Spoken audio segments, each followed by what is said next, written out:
Pozdrav svima, dobrodošli u još jedan moj novi video. Šta bi drugo bilo nego temu. Ja mislim da je ovo moja do sad najveća narudžba, pa ću da je rado podijelim sa vama. Jel dobro? Ova marama ide za moju sestru.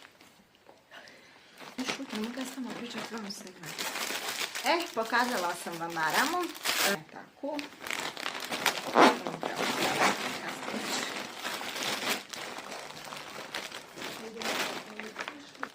Ovo je nešto roze. Ovo vam je kapa za kupanja. Znači za more. Šta? Ja svašta sam vam ružila.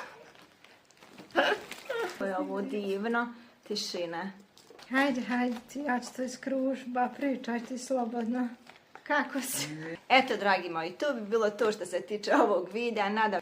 Eto, ja vas sve pozdravljam. Do sljedećeg gledanja. Ćao!